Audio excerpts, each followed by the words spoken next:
I got to tell you, I'm in a mood ever since Friday. I went to, what is it called, Sirius XM. We're on satellite radio as well. And they're trying to move us to their big headquarters. And I was there on Friday, and one of the employees stole my effing work phone. Isn't that great? What do you mean? Stole my effing work phone. My Blackberry. Where'd you leave it? In the bathroom. For literally a minute to a minute and a half. And a scum blank stole my effing phone. Some effing loser. So I feel naked because all weekend long, I mean, living in this day and age without a phone is... Oh, yeah. You turn into a mental patient. You start walking around, you just start pacing. You don't know what to do with yourself. Oh, These scums over there. Why'd somebody at the Hip Hop Channel do that? Well, let me tell you this. So we're looking at the video cameras because they got cameras all over that joint, and there's 3 guys that left the bathroom between the time I left and went back literally 90 seconds later to go get my phone that I realized I left on the sink. So you leave the phone, you leave. The security camera shows you leaving. Yes. Total of 3 guys are either leaving or going into the bathroom in that time period. And then you go in. Yeah. And the video shows you go in, and then the phone's gone. Yeah. So, unless he pulled some kind of a through-the-ceiling vent maneuver, yeah, one of those 3 guys is guilty. Yeah, and I want my effing phone back. So I want it to mysteriously appear today. Do you know who the 3 people are? Yeah, and then the guy that runs our channel is like, oh, I know those guys. None of them would have taken that phone. Well, one of them did. Okay? One of them has my effing phone. So sit them down and go old school on them. Get the freaking light bulb above their head that is rocking back and forth. Little interrogation. Uh-oh. Oh, boy. Well, that won't work. I said I'm in a mood. Tell this effing company to give us CD players that work. It's extremely distracting. Sorry. I like that song. Huh? That song called Foot in the CD Player. How many times do we have to tell these people? Yeah, what they do the bare minimum. All we want is stuff that works. That's not asking for much. I came in here today, the microphone was like this. Yeah, it was all... like it was a swing. Topsy-turvy. Right, I know times are tough, but how about you tighten some screws and get us a CD player that works? That's all. That's all we need at this point. At least do that. So it's 3 guys. Yeah. So sit these 3 guys down and tell them to give me my effing phone back. Interrogate. Pull a first 48 on them. Right. I am so livid because they want us to go work over there, right? And in that den of thieves. And there was, this was the first time I really spent a lot of time over there. And this is what I get to bring back to you people. Fine, how do you do? Yeah, they took my phone within seconds. Have the phone magically appear. Leave it on the floor somewhere where someone goes, wow, I found a phone. This is weird. Ain't gonna happen. And give it to the receptionist or the security guy. I know that ain't going to happen. Well, I will interrogate the 3 guys because now I know which 3 guys it is. And it was also, you did call and check lost and found, like none of them. Yeah, and the phone was ringing.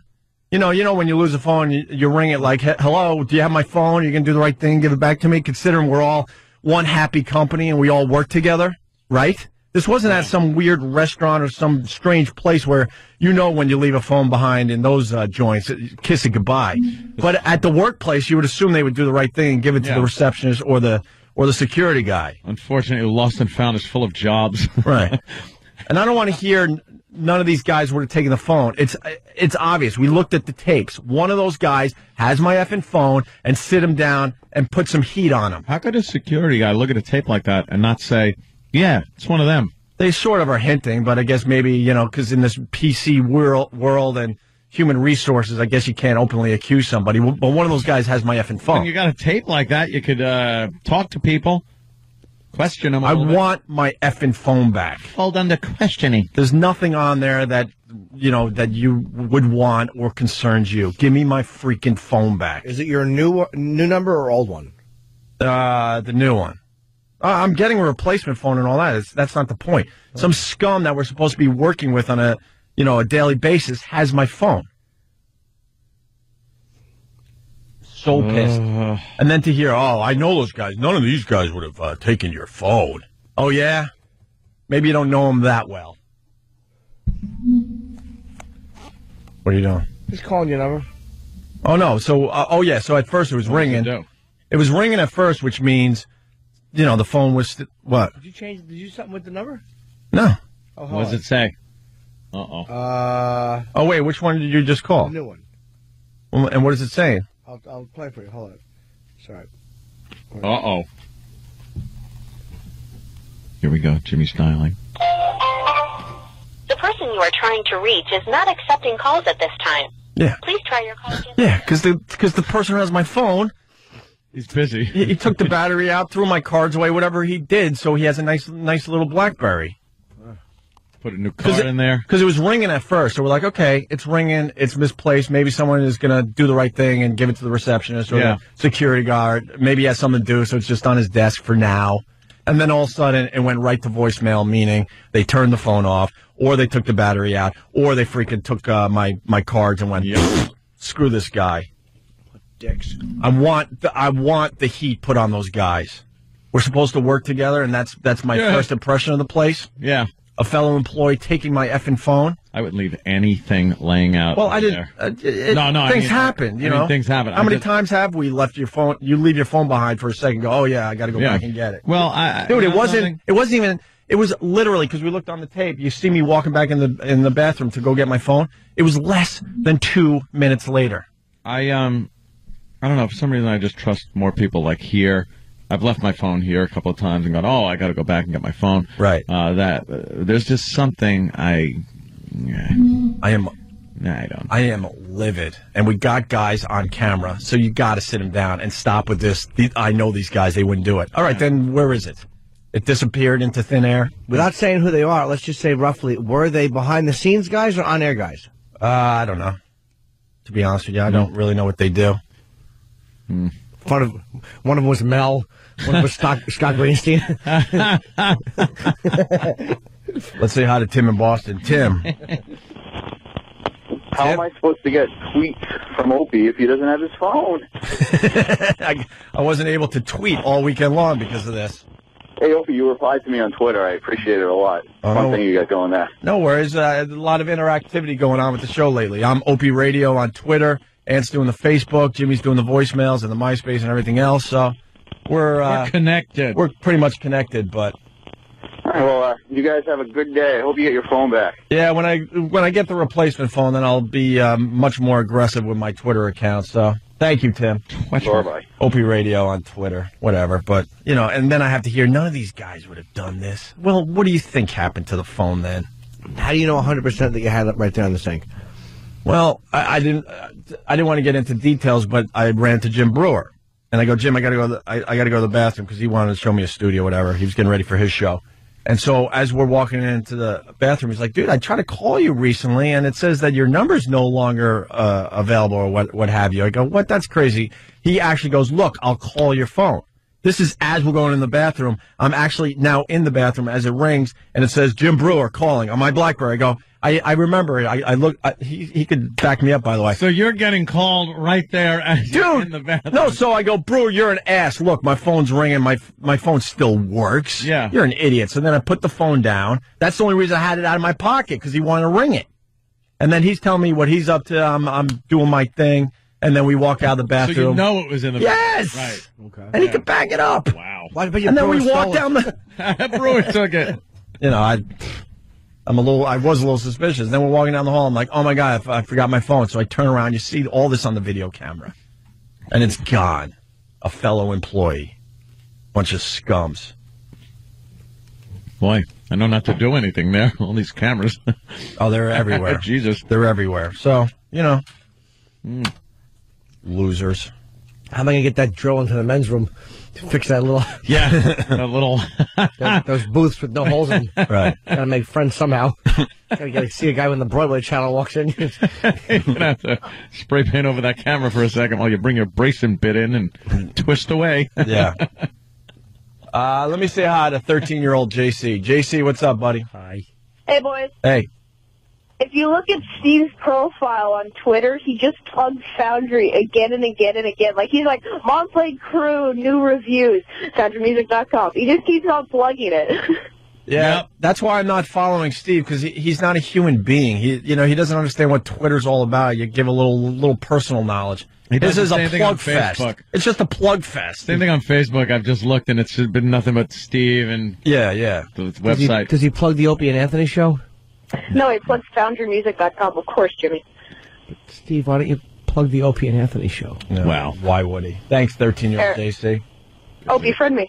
Like, I plug my gigs, but I always plug the Opie and Anthony show. Yeah. Hey, JC, what's your Twitter name? Same as Stumpbrain, 13, as in the numbers, YR old JC. All right, I'll look for you. I'll start following you for a little while. All right, wonderful. Well, then again, if I follow a 13-year-old, the authorities might be alerted. JC. Yeah, it's like, hey, let's hook up. We're at a McDonald's. Candy in my van. Yeah, it's kind of creepy to follow a 13-year-old on Twitter. That might be a red flag out there, JC. I know it's innocent and you're just a fan of the show, but you do understand. Hi, Opie. This isn't a social visit. Yeah, I'm pushing 40 now. I shouldn't be following a 13-year-old. We have your phone. Yeah, Opie, we have your phone. Yeah, whatever. They ain't finding crap on there. Good point. It's not even about that. It's like that someone would do that. That in a workplace. I understand everywhere else, of course, you expect that you'll never get your phone back. All right, JC, thank you. I hold in my hand my missing phone. There it is. I hold in my hand. There it is. My missing phone. If you were listening yesterday, I went off just a little bit on the fact that someone stole my phone when I went off over to Sirius XM on Friday. It was quick. If you weren't listening for the whole show, you might have missed it. You didn't catch it if you were listening between 7 and 7:08. But any other time you're listening, you may have caught it. May have caught it. Yeah. You handled it well, though. I think you handled it well. You weren't too over the top with it. I was a mental patient. Well, you were fine. I lost my effing mind. A lot of people threaten to burn down a 45-story building when their phone is missing. Of course. And if you weren't listening yesterday, I went into the bathroom, I put my phone down, I did my business, and I left the bathroom. Less than 2 minutes later, I went, oh my God, I left my phone in the bathroom. I walked back, it was gone. Phone was gone. Just gone. Tell your brother you left it out back last night, and when you woke up, it was gone. The insurance company buys you a new phone. Yeah. What's the definition of crazy, by the way? Doing the same thing, expecting... Insanity is doing the same things over and over again and expecting a different result. And that's what I did. We do every day here. Yeah, I know. Well, we expect it to not suck, yet we wake up. No, in some cases it's insanity. In our case, it's boring. So I did exactly that on Friday. I was walking around like a mental patient, checking the bathroom over and over and over again, and even checking the same spots over and over again, hoping for different results. The definition of insanity, right? Yeah. So we tore the bathroom apart.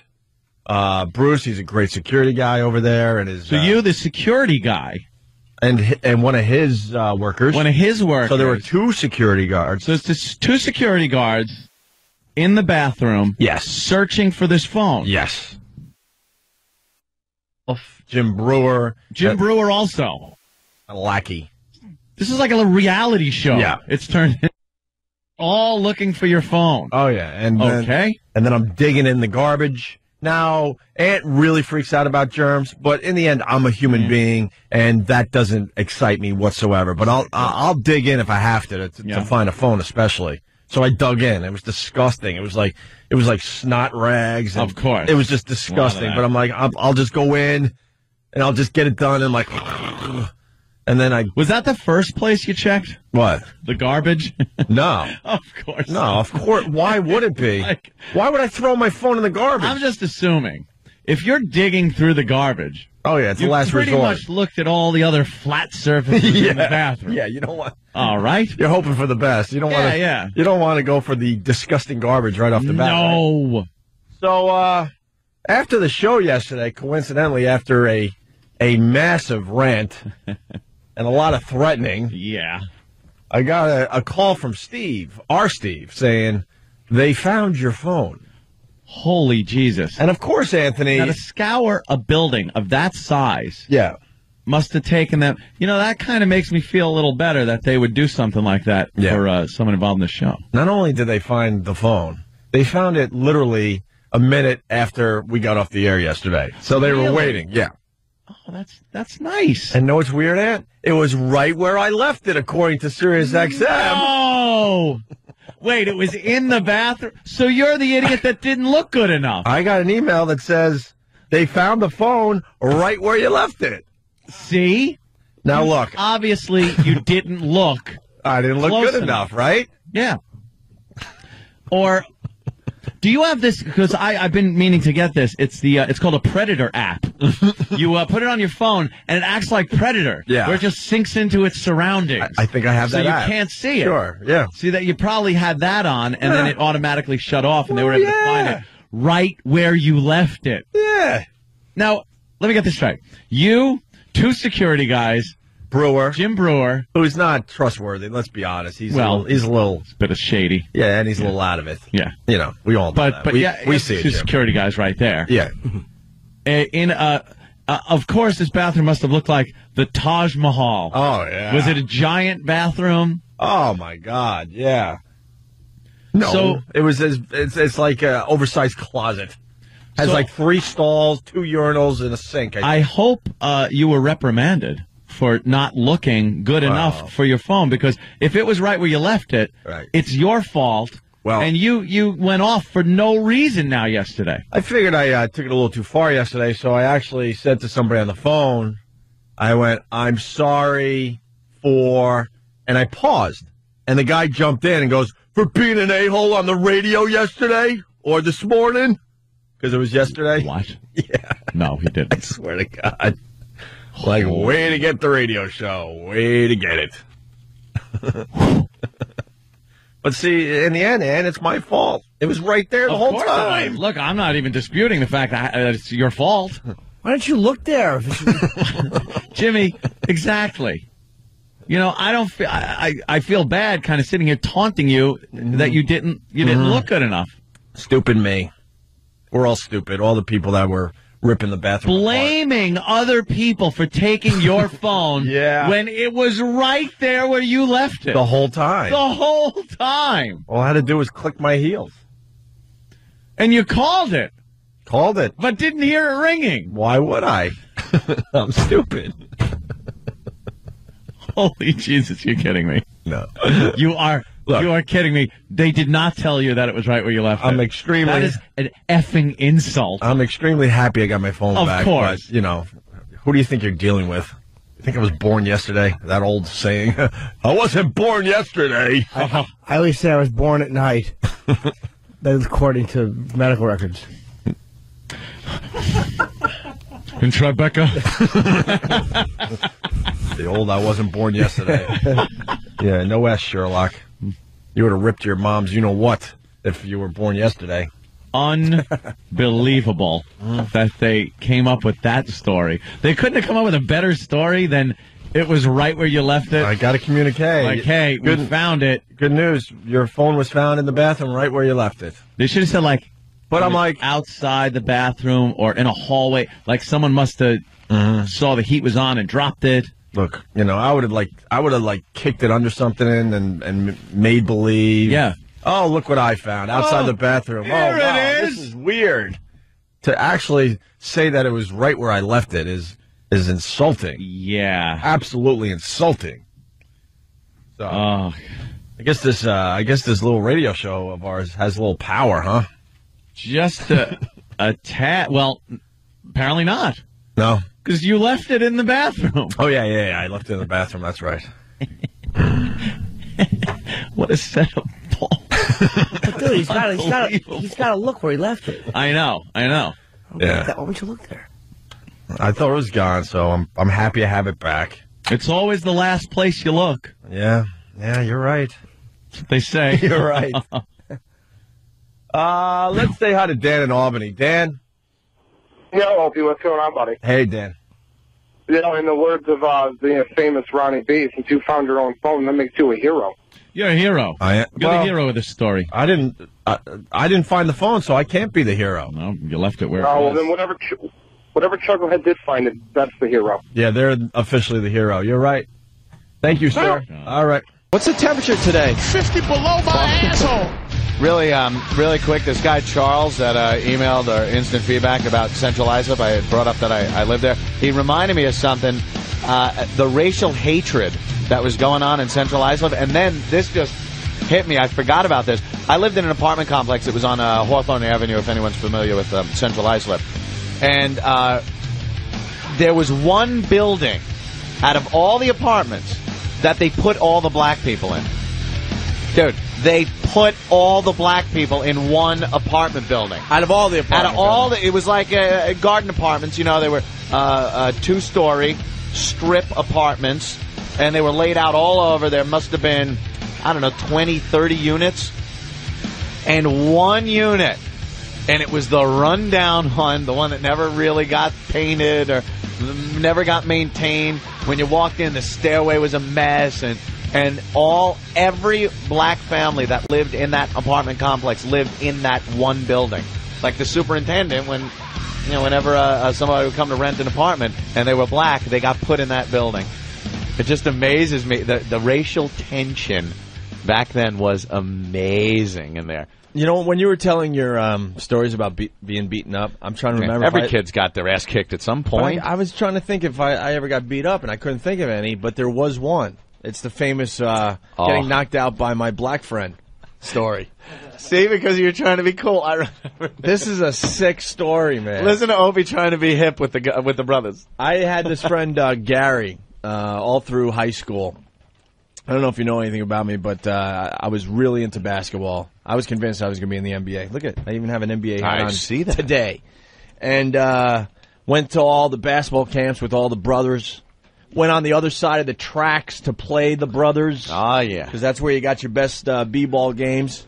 Now, was this with Centerport, with the high school that you Harborfields High School. Harborfields High School. I got knocked out in that gym. Now, I know. Knocked out cold. I know a lot of the people in that went to that school are white. Yeah. So your basketball team must have been very white, and you were going to places that had black basketball teams? because all the black kids that did, go to my high school, they were great at b-ball. Oh, okay. So it's probably. I thought you were one of those schools where whole guys at Harborfields High School back when I went there, but they were kind of like Black Earl. Oh, really? Yeah. They were the fake black guys, you know. They act like they were really hip and into the hood lingo and stuff, but you could see right through them. When I knew that they were fake black guys when we used to play Amityville. Yeah, well, that's Amityville, as black as it gets back then. We had armed guards. The guys that bring their kids to the game. This is how sick Amityville was back then, and Wyandanch, and Malvern. Yeah. We played all these high schools. When our bus pulled up to play on their home court, we had armed guards that met the bus. They escorted us into the locker rooms. They stayed in the locker rooms with us, and then while we were playing, they were right behind the bench.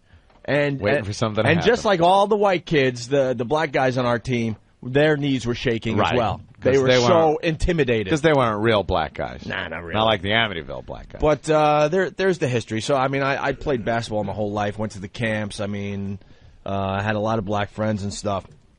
And we're playing some pickup hoop at Harborfields High School on a Saturday or something. I don't even remember anymore. And this guy, Gary, I knew very, very well, We're playing, and it's a lot of black guys, a few of us white kids playing, We're having a good game. And the black guys are calling each other the N-word over and over again. Well, my nigga. Yeah, in a good way. Yeah. Like, the guy made a great shot. Hey, yo, nigga, great shot, Great shot. So I learned a valuable lesson this day, man. So I'm feeling good. I'm like, these are my friends. And right. We've gone to sleep over basketball camp. We've traveled to Amityville together in Malvern. Jimmy just sighed because he knows how this is going to end. I've been in their homes. Right. They've been in yours. You just weren't at home. Drinking their iced tea and whatever, So, so my friend Gary makes a jump shot, 3-pointer or whatever, a nice jump shot. I turn to him as we're running back up the court, and I go, nice shot, That's all I got out, because the next thing I know is I woke up about 2 minutes later. He knocked me out cold. Really? Knocked me out cold. Chipped tooth to this day from it. Oh. Well, you got it. I learned a valuable lesson. I wasn't trying to be an idiot or anything. I was like, well, hey, we're all pals. You're close. And friends, and I hear them throwing the word around. I mean, I was only like 16 at the time, something like that. Right. What was the lesson? Don't hang out with black guys? But I don't even think I got the whole word out before my head hit the court. Yeah. Did that end the friendship? Out. Yeah, kind of, because it was like, oh, hi. Hey, man, sorry about it. Did he call you honky? Yeah. What a weak word. It's hard to be friends with someone after they knock you unconscious, because it's That's true. It's like, yeah, I know you've beaten me It's savagely. a power thing, Yeah. man. You got, like, they could always hold that over you. Just the looks, you would know. You want to watch this? Now I want to watch that. And then he would glance that way, and you go, all right, but we can watch what you I want. remember you knocked me the F out. Yeah. You got knocked the F out! So I learned a lesson that day. Yeah. Well, thank God we've come so far. The lesson? Since those times. Make sure they don't hear it. Oh, God. Oh, my God. Oh, that's great. That's a joke. Come on. Of course.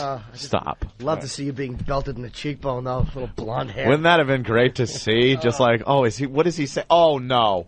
Oh, no. We knew how that was going to end. And then I don't know how long I was knocked out. I'm not going to exaggerate. Probably, I said 2 minutes, but who knows? Maybe 15, 20. I don't know. I really don't know. And it was just so embarrassing as everyone's looking down at me, knowing why I'm laying there. Your wallet gone and everything, right? No? Oh, I just assumed. I got up and brushed off my thin little legs. And, and I had to Were they all kind of giggling at you like, dumb white No, boy? people were kind of bummed, and that was the end of the game, really. And I just walked off the court and went home. And what did Gary do as you picked your little beaten body up off the court? He took out his pick and started combing his hair, I think. Yeah. In an afro. It's like I wonder whatever happened to that guy. Episode of What's Happening meets the Wonder Years. Yeah. No one knew Goyles. that Fred Berry was Opie and Anthony, XM202. A lot of people can relate to this, though. You know, you should never be the one without cash when you go out to dinner with a large party. Yeah. We're at Sansi's, a beautiful restaurant on Newbury Street. Yeah. And it's like 10 of us, and the bill comes out to like $500. And so now we're thinking you got to tip 20%, you know? Uh-huh. So we need $600. So the bill goes around the table. So many people have been in this situation. Bill goes around the table. I'm last guy to look at Bill. Oh man, how'd you work out to be that guy? But You're never that guy. Not to mention richest. He's last and the richest. Oh, look at me. Am I rich? No, but compared to us, you are. Dick. So it goes around the table, right? Now the bill comes back to me with all the money that was collected as it made the round. Now, did people study the bill? Oh, yeah. We need... Let me look. I'll pull out a couple of ones, and I'll do this, and just pass it on with $10. We need $600. Yeah. It gets to me, there's $300 in the bill. No. So the hungry fella. So I just casually said, we're... How many people? 10. 10 people... $600 had to be shelled collected. Out. So why the hell didn't everybody cough up their $30? So you don't $60. Sorry. So you're in a weird situation. You're in a weird situation. You got to say something, but you don't want to. You don't want to be, a dick. So I'm like, wow, we're a little short here. Kind of saying it like that, like, hey, we're a little short here. As I look around, everyone makes believe they didn't hear me, and then they start looking down at the table. So I dish out $300. Oh my God, dude! Look, and then I find out it's Psycho Tim ordering $200 bottles of wine. $200 bottles of wine. Yeah, and then Psycho Tim. Because, dude, I got to explain too. Because it was after the Norton show. We got there really late. We went in there for appetizers. It wasn't even really full meals. Oh, really? It was just like, hey, we're a little hungry. Maybe a couple beers, a glass of wine, and some apps. No, I ate him. I had I think a steak. The food was amazing, and I had a salad or something. It came to like $40 for there plus beverages, and I threw in 80 because I'm like, it's a nice place. You got to tip. Right? Everyone just tip. No, but you don't drink, so you should be out of it. No, you know something? Let me explain something. Let me explain. Tim, something. I was going to explain. Relax over there, by the way. I'm backing you up. I'm backing you up completely. All right, hold on. I just want to tell you my policy on going out and eating with especially a larger group of people. I don't care you don't effing drink. I don't care you had a mother effing salad. Hold on. I don't care one guy orders $200 bottle of wine and you're getting goddamn tap water. You divvy the effing bill up with all the people and shell it out because that's how it's got to work. It doesn't work any other way. I don't want somebody holding the bill with their little goddamn calculator,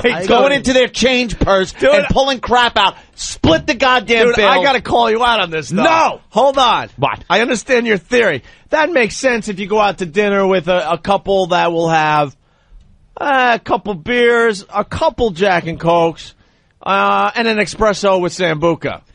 But when you get the bill back, my friend... Yeah. And half the bill is for alcohol. Yeah, it's different. Okay. That 3 out of the 6 people are drinking, and your alcohol bill is more than the food bill. It doesn't work as well. I don't care. No, I just... Your ex-mother-in-law used to drink about $100 alone. You're right. There were times, though, where I took the liquor bill and I would pay that. And I never argued the point, by the way. Oh, you know something? I used to pay for that, though. I made sure I did pay for that. Yeah. I'm saying those are different circumstances, too, because believe me, I didn't want those people to be there. Believe me. And you're right normally, dude. I agree with you, divvy it up. Actually, you know who got me out of that habit? Was fat, cheap Patrice. Patrice is the cheapest. I hope you're listening, you cheap scumbag. He never accounts for tax or tip or anything. He takes it off the menu, and that's what he owes. I had a sandwich. Yeah, look, $4.95. Here's my $4.95. Cheap zero. Put in tax and tip. But I normally agree with that. But when it comes to $200 worth of liquor, that's different, man. But I agree with you normally. If everybody's having comparable meals, fairly comparable. All right, you know something? Yeah, you don't get a calculator out. Yeah, no, exactly. You know something? It was just funny, because going out with, the old gang in Boston, that's all I'll say. Yeah.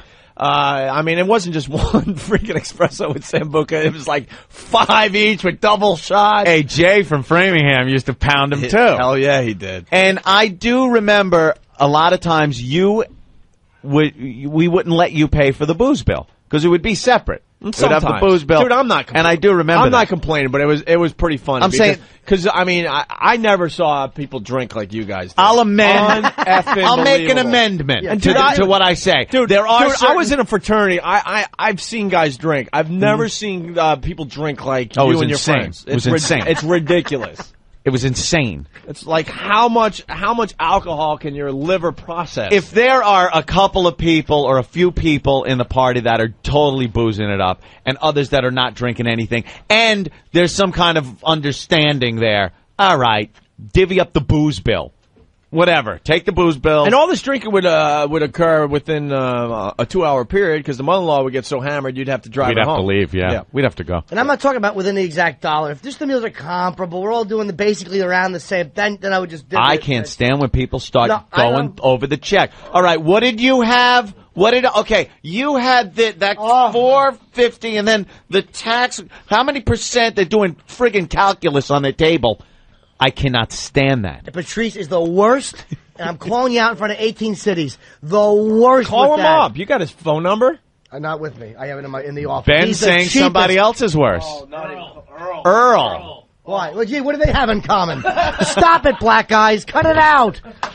That is a stereotype, too, that is very well known, is that black people do not tip very well. Dude, I've dated waitresses, and they've said that. It's like, you want to believe that's not true, but my They ex-girlfriend tip well was a waitress. if the restaurant accepts the food stamps. Oh, God damn. You know, that was bad. I'm sorry. I'm sorry, black people. I was trying to be Jesus clever Christ, and creative, man. and it just sucked. That was bad Opie news. goes right for the throat. Yeah, they don't tip because they were slaves. What? Where'd everyone go? I didn't say that. I know. I'm just exaggerating. I'm sorry. Oh, man, people just checking in now. That never works, Opie. There's always somebody who shortchanges and makes everybody else eat the difference. And it's so true. And you know what else pisses me off? They never fess up to it. I know. It always goes around, then the one guy, who was you at the table, gets the check and the money. It's not enough, and everyone goes, well, I put in. And if you listen to what everyone put in, you could buy the restaurant. Look. It's always, I put in, oh, geez, dude.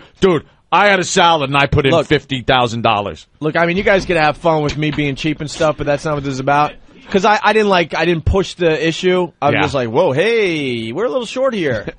Like, hey, if you're a little short, $20, you right? eat it. Yeah, but $300 is like, whoa, Jesus, someone's trying to screw me. And he's asking me for 20. He's like, hey, dude, give me another 20. And I'm like, but I no, stop, dude. And then Sandy, you put in 80. Stop! Don't be a dick. And then Sandy's I did not going, say that. give him back the 20. And he's like, and I'm like, nah, go ahead and keep it, because I'm thinking, well, I like being on the show. You're such a dick. Psycho Tim is on the line. Here he is. Here's one of the guys that made a problem. No. But I was going to finish the story, and I think it's pretty cool of Tim that he did this. Go ahead, Tim. Well, no, what I would say is, first of all, my girlfriend had a few too many cocktails, so I was more nervous. We love your girlfriend. We were talking about her in the back room today. She was so hammered after Norton's show that her eyes were spinning like slot machines. Yeah. Like backwards. Yeah. Oh, my God. So, the check came in, no one took the initiative to say, hey, it's $400 and there's this amount of people and this is how much it is. Dude, 500, 600. So I just threw $100 bill on the table. No. And you're safe, and I'll tell you why Tim is safe. He had to get his girlfriend to bed, so he just got up and goes, guys, I got to go, and threw 100 down. I'm thinking at the time, like, wow, okay, hey, that's very generous. Yeah. I was like, okay, cool. But he was ordering. ordering. The bottles of wine with $96 a bottle. Yeah, thanks, Tim. $96 a bottle of wine. Is that what you were getting? Well, I got this bottle that I like, and Anthony said that he didn't like it, so then I just said, all right. How drunk are you right now? Yeah. Opie said he didn't like it, so I said, all right. Then I just looked for the most expensive one in the Cabernet section and bought it. We said this in the back office, too, because you bought like a bottle of wine. It was like $30. We're just like, hey, that's a good bottle of wine for a restaurant, you know? And a couple of us didn't like it, and your girlfriend's giving the sign in the background. Ugh, you ordered that one? Uh-oh. So I go, yeah, Tim, it's not that great. Most people that have a brain would just go, okay, I'll just go up one more on the wine list. No, Tim went way right up to the top. Way up top. Tim, you are guilty of this. None of them had 25 beers at Norton's show. So the next day, we're at the Rattlesnake on Boylston, and I'm still bitching because I'm like, Jesus, why did I have to spend $300 for appetizer and a glass of wine? And Tim, he threw another 100 down on the table, but then I'm feeling guilty. I'm like, I can't take 100, but I took 60. Gave him 40 back. No, it was just fair. I never want to wash it. I never wash it. I usually the one that gets screwed all the time. Nah, it's cool, but I think it's something that a lot of people can relate to, though. Being the last guy in on the check. I always throw in above and beyond. Yep. I swear that I always throw in above. If I had something that, like, you know, my dinner itself, just what I got cost $25, I'll throw in $100 to cover the food. Dude, let it be said, and everyone says around the office, you have no problem spending money. That is obvious. You don't even have to have fun. You don't even have to defend yourself. Yeah. You don't have to defend yourself. You have no problem. Easy come, easy go, Alice. I had it. And I went with it. What about our friend Jay from Framingham? Me a bag of shells. Yeah. Now Jay. Known as Jay from White Plains. White Plains? White Plains moved down with us here. And we never see him. But anyway, Jay is the other side of this. He's the guy that goes out, with a group of people, feels guilty. Mm-hmm. I think he feels guilty that he's with us or whatever, so he'll have a beer and a burger and go, oh, guys, here, and put $100 down. I'll put down $50. He literally overpays. Good, then eat with him all the time. That's the type of guy you need in your life. It's a lot better than the one girl that would always go to the diner with us when I was growing up. You know, the one, and I'm not going to say her name, C, and she would gee, you're all eating, and she's just sitting there with that awful look. I'm hungry. Why don't you eat? Oh, no, I don't have any money. Oh, okay. I don't mind you being manipulative. Just don't be bad at Well, suck this for $20 and, what the hell? I never gave into it. I'm like, really? That sucks. And I would just eat in her stupid face. Someone is asking, how much did you tip, Ope? We tipped 20%. Yeah, 20%. Most of it was wine. Yeah, how much are you supposed to tip? Who's calling up saying that's wrong?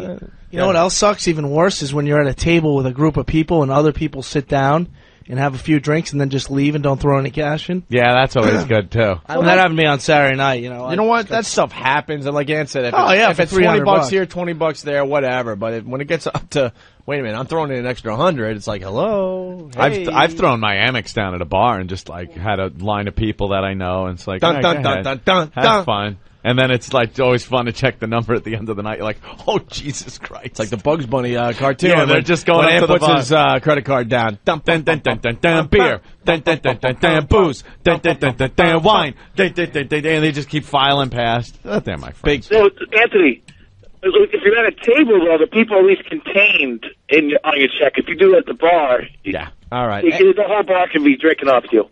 Thank you, Tim. See you guys. Bye, sweetie. Opie and Anthony. I got a ticket from a golf cart cop yesterday. Now, all right, let's get this straight right from the top. Jimmy knows where I'm now living. Is it a golf cart cop or a golf cart traffic person? Was it an actual officer of the law? Oh, she is a plebe that works for the Environmental Control Board. What?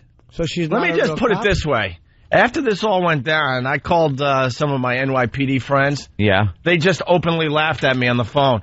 And Openly well, they laughed. should. And I didn't even call them asking for, like, you know, is there something I could do about this? I didn't. I really didn't. What color was her uniform? Green? It was like a park, yeah, with a leaf badge. It was canary, like yellow, beige, a little bit of green. Are you kidding me? Dude, I almost got arrested yesterday. You don't even understand. How did you get a ticket? I almost got arrested, and I called the NYPD boys just to vent, and I thought I would get a little love in return. Instead, I just got nothing but laughter on the phone. Nothing but laughter. And they basically said, you can rip this thing up. This is tickets they give out to, like, vendors. They just want to, get rid of some, or some old lady that might leave a little poop on the sidewalk.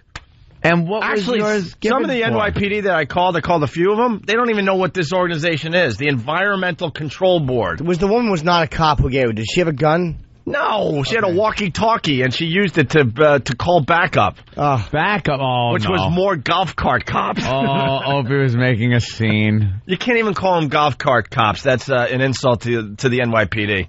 It's even an insult to the stupid meter maids out there. This is below the meter maid crap. Below the meter maids. Yeah. Oh. So, a lot of stress lately, moving into a new place, and reworking the radio show, just a lot going on. So late in the day yesterday, I'm like, you know what? I'm going to go for a bike ride and relieve a little stress. Mm-hmm.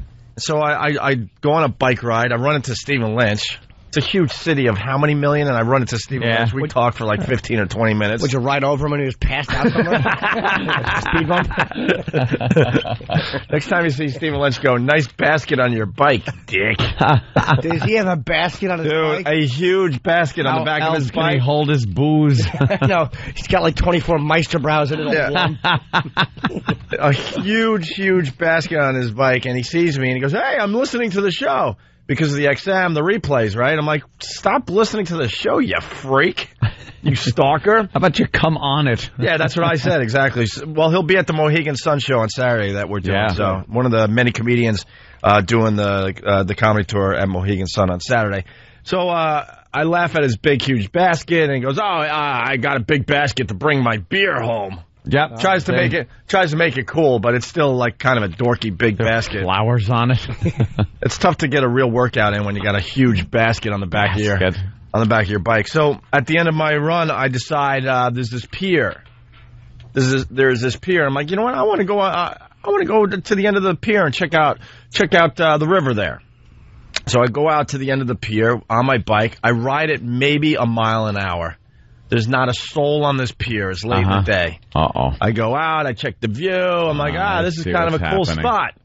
So then I decide to turn around. And was there a sign? Well, I'll get to that. All right. I'm just trying honestly, to I did not see any sign. Oh, no. Ignorance. But Power Trip Twat had to point out where the sign was. Is that her name? Yes, absolutely. It's on the ticket. So then I'm going about a mile. Oh, my favorite clip. I'm going about a mile an hour off the pier, and I get off the pier, and I start on my way. And all of a sudden I hear, hey, hey! Like some lady losing her mind. I'm like, what is that? And it's the golf cart lady. And this is like, canary, yellow, green, beige looking outfit. You stopped more out of curiosity than anything else. Thank you, Anthony. Because you should have just kept riding. Well, because I'm like, what could possibly be the problem? Yeah, what is this? Of course I stopped out of curiosity. Would you lose your ball? You needed, a Titleist? What are you shooting? Tell you the truth, I thought she was yelling at somebody else. I'm like, what? There's no way she's yelling at me. And I look, and she's yelling at me, and she's coming at me with her golf cart and stops and jumps out. And she's like, why are you riding on the pier? She's yelling at me. I'm like, because I didn't know you couldn't. Because it's there, and I figured I'd ride to the end and come back. She goes, didn't you see the sign? She points to a sign, like, over in another area. I'm like, no. What does the sign say? I did not see it. You have to walk your bike on the pier. So it's not even like you're not allowed to have bikes on the pier. You're allowed to have a bike on the pier as long as you walk it. Walk your bike. I was riding mine maybe a mile an hour. You rebel. You criminal. So I'm like, all right, well, I didn't know. Thanks for letting me know. And I get on my bike to go. She goes, ID. I'm like, what? I'm like, you're joking, right? She goes, no, ID. I go, I don't carry an ID on me. I'm riding my bike. She goes, I'll take a verbal. What's your name? A verbal. I'm like, I'm not giving you my name. All of a sudden, she calls backup on her walkie-talkie, and more golf cart twats come flying into the area. How is her backup call? What did she say? Something. Did she say we got a 136 or something? Was there a code word? All I heard was pier, hurry up, get here, a-hole in front of me, type of thing. I don't know. I don't remember the code thing. So then there's a backup lady that's looking all tough. I'm like, this is a joke, right? I thought this was like a can of camera or something. Racial background of both women? Why don't you figure it out? Why don't you figure it out? Let me think. Okay. It's figured. All right, very good. Wow, it took you a long time. So you were giving time for each one. So I go, why do you need my name? Why do you need this verbal name thing? And she goes, because I'm giving you a ticket. I'm like, wait. Can't you let me go? I didn't know, obviously. Why would I do this if I knew? I just moved into the area, which is the God's honest truth. Can you let me go? And this is when it just beyond pissed me off. She goes, if I let you go, then what is the purpose of my job? Exactly. I'm like, you're kidding, right? So now we're going at it big time. I'm like, I ain't giving you my name. I'll give you a verbal. Jim Norton. That's what I would have done. Oh, would I have done that? And you know what? I was this close to giving your name knowing that you would never be on a bike. No, why would I be? Yeah, so I'm like, I paid that ticket. Right. Nor would I be on the pier. I know better.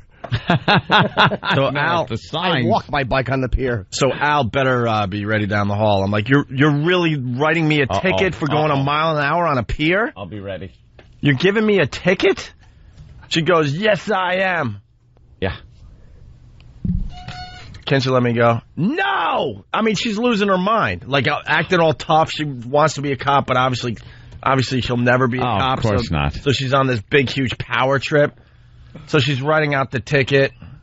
I give her my real name because I don't know if somehow this is connected to the real boys, the NYPD, and I could get into some real trouble. And they rely on that, by the way, like that fear that they rely on the fact that you're not too sure how connected they are. I wimped out and gave my real name because I don't know if there's some strange connection with the guys that do the real work out there. Legally, you actually can punch her off her golf cart. You know, dude, it got close to some serious crap. I'm telling you right now because her attitude was ridiculous. I mean, it was, what's wrong? What happened? I don't know. It's Sal. Oh, what's up? We're on the air, Sal. In the middle of a pretty good story. But... yeah. No, unless it's like life-threatening. All right, as long as the family's okay, then I have to do a radio show. All right, Sal, I'll call you on a break.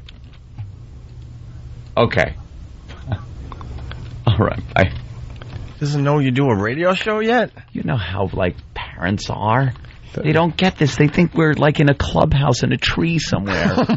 Putting on a show for our friends. But when you see a family number pop up during the show, you're like... Yeah, I had to answer. Oh, I understand. Especially this early, I'm thinking, all right, I got to leave. Someone's dead. But no. I thought it was a phone call from someone saying, shut up, Opie, no one cares. It's actually continue. Very, I love relatable. these stories because there are so many of these organizations out there that throw around this fake authority. Well, one of my NYPD friends said that this is a scam. as a way that the city can bring in a little money for ridiculous things. Because it's like she was treating me like I exposed myself to kids or was selling drugs openly on the street. Something. You know I'm like, I was going. Are? What? How do you know what those treatments are? But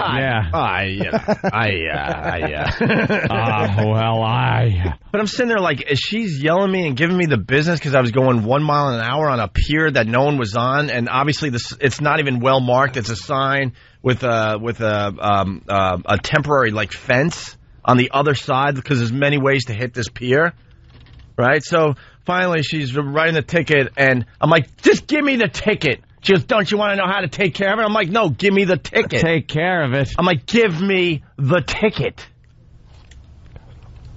So she gives me the ticket. She goes, have a nice day. And Al, I hope you're ready, because I looked her right in the eye, made sure we had eye contact, and I go, can you do a letter? Blow me. Oh, no. Wow. And then she got on her walkie-talkie again. I don't know who the hell she was calling. Do they have somebody that...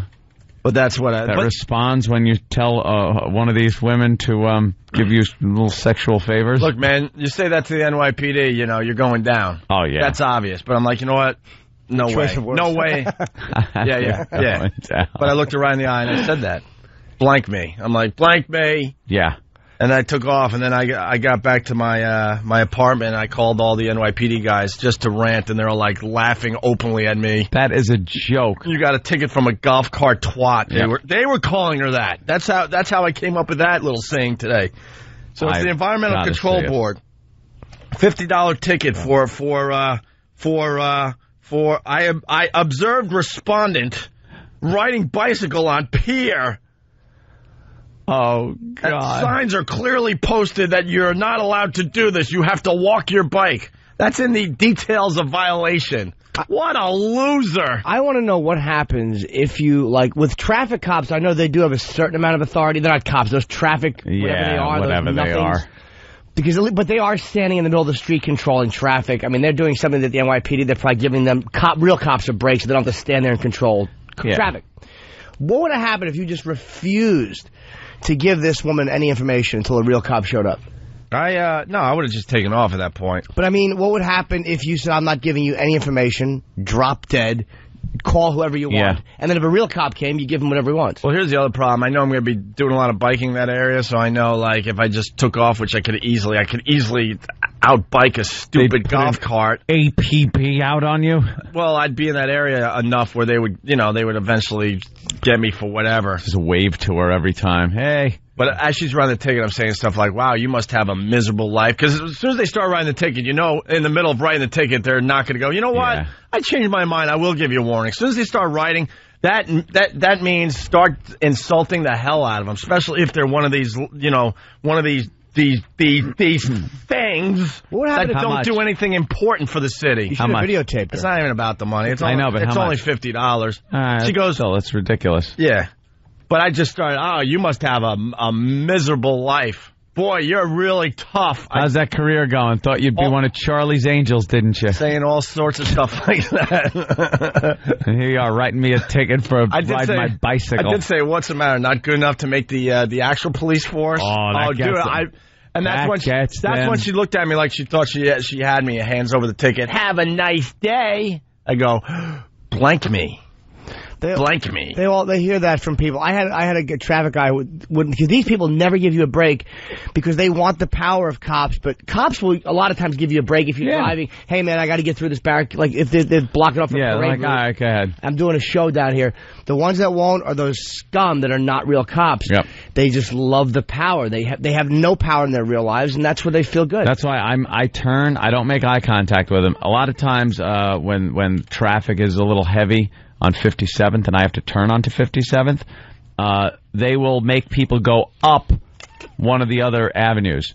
And it takes me so far out of the way. So I just start making the turn, and they'll go like, hey, and I won't make eye contact. I'll just continue making my turn, and you're gone. Go right past them. They jump in front of you sometimes. I've seen them do that to people. Right. Go ahead. Jump in front of me. Well, now, because, put it in reverse, go around them. I'm new to the area. Now I know the deal. If these stupid golf cart twats yell out to me, I'm just going to keep going really fast and just out-bike them and go, I didn't hear no stupid golf cart horn. I got pulled over by a golf cart, and she had to call golf cart backup. That seems like it would ruin the environment more than a bicycle. The golf carts. Right. Are they propane golf carts? Are they battery powered? Either way, you know, they using power. You're just trying to help the environment, riding your little bicycle. Just a complete power-tripped twat. Has a little power, and she's going to control the pier. What's so wrong? many ways that they just grab money from people in this city. Oh, that's getting dumped every time? Yep. Every time? What is? Yeah. The T word. Oh, yeah, that one's been on the list for a while. All right, well, whatever. I'll get something down the hall. So there you go. There's my little afternoon yesterday when I was just trying to let off a little steam. Which? It got a little ugly. Good. A little ugly. I was going to let her get the upper hand in the end. Don't give them any respect. I want to know from a cop, though, what would have happened if you just refused to give her any information? Like you not do anything threatening towards her, but just refused to acknowledge that she was talking to you. Yeah. Would she have to just call like a real cop? Which probably would annoy him. Oh, the cop. He would take his time. He wouldn't deal with that. By the way, he's fighting real stuff in this city. I do have a problem with your story. Why? Were you carrying ID, or were you just telling her you didn't have ID? No, I didn't have ID. All right. What are you doing? What? I'm serious. What? You carry ID with you all the time. Not when I'm biking in my... Yes, when you're biking. I don't carry ID. Why wouldn't you carry your ID? Here's a scenario. Something happens. Yeah. You're laying there. They don't know who the F you are.